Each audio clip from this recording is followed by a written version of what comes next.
안녕하세요. 정치 한류 해외 반응을 소개하는 정말 치명적인 클래스 정치 클래스 TV입니다.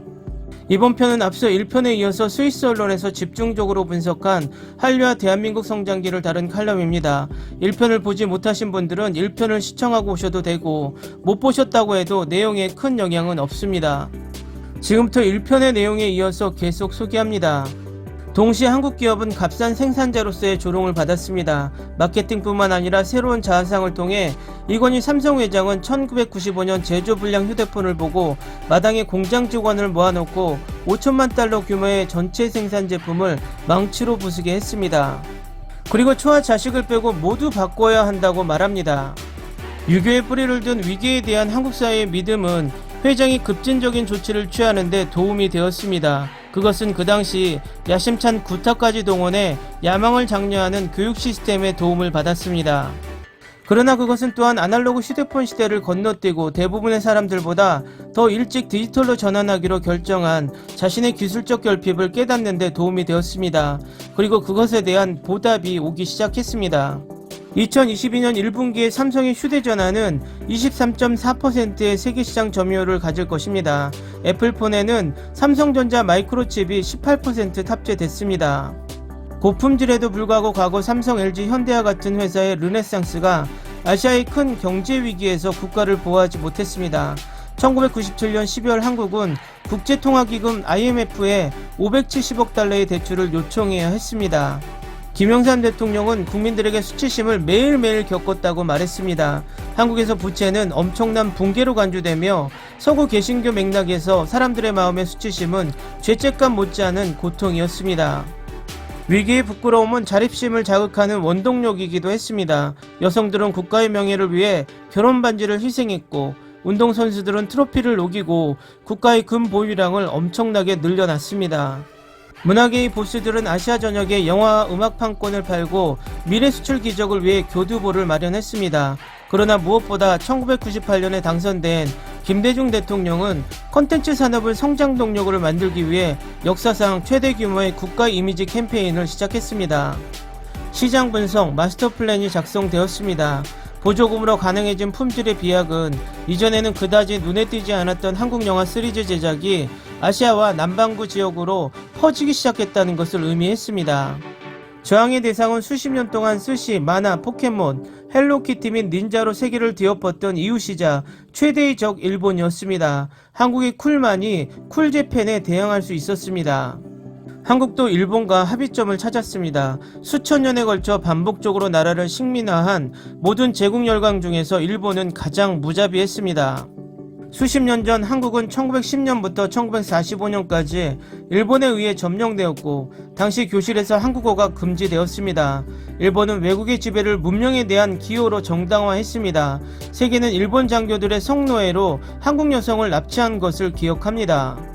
한국이 차츰 자신들만의 소프트파워로 반격하기 시작한 것은 2000년대가 되어서였습니다. 그리고 신비롭고 잘생긴 남자의 얼굴이 필요했습니다. 윤사마 배용준은 TV 시리즈 겨울연가의 주연 배우로 일본 여성들의 마음을 사로잡았습니다.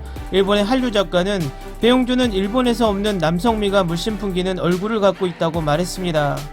로맨틱하고 따뜻함이 가득한 남성다움의 새로운 모델에 직면하여 일본 여성들은 상상할 수 없는 숭배 정신에 빠졌습니다.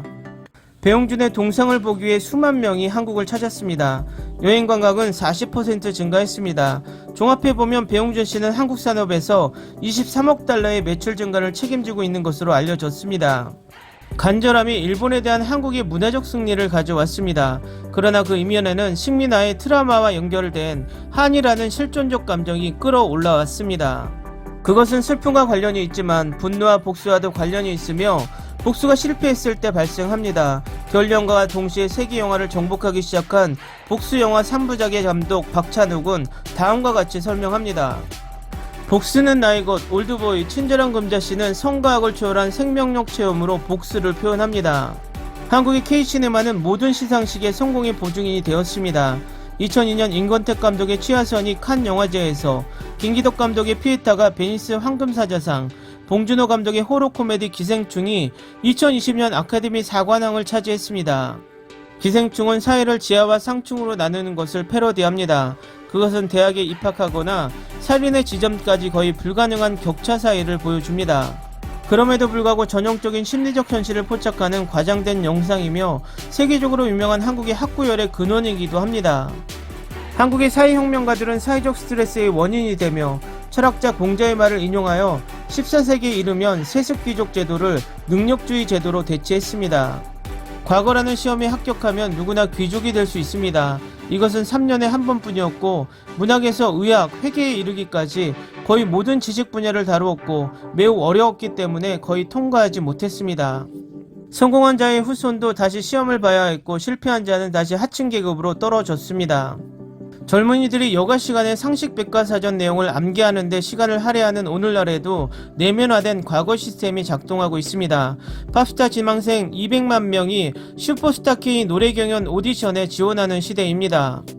그리고 아마도 무자비한 한과 약간의 싸이 아이러니의 결합은 광역대 인터넷을 기반으로 한 한류의 큰 물결을 일으켰을 것입니다. 파도가 실제로 뻗어가는데 시간이 걸렸지만 이제는 멈출 수 없이 뻗어가고 있습니다. 싸이의 장난을 까맣게 잊고 있던 마틴 헬그는 강남스타일을 다시 보자마자 팬이 됐습니다. 그녀에게는 아마도 그것이 한류 세계 대중문화에 빠지는 티켓이었을 것입니다. 기사 잘 보셨나요? 전체적으로 한국의 현대사와 심지어 일제강점기 그리고 한국의 한해 문화까지 잘 정돈된 한류 칼럼입니다. 앞으로도 이런 좋은 한류 칼럼이 외신에서 많이 나오길 바랍니다. 1편을 보지 않으신 분들은 꼭 보시기 바랍니다. 재미있습니다.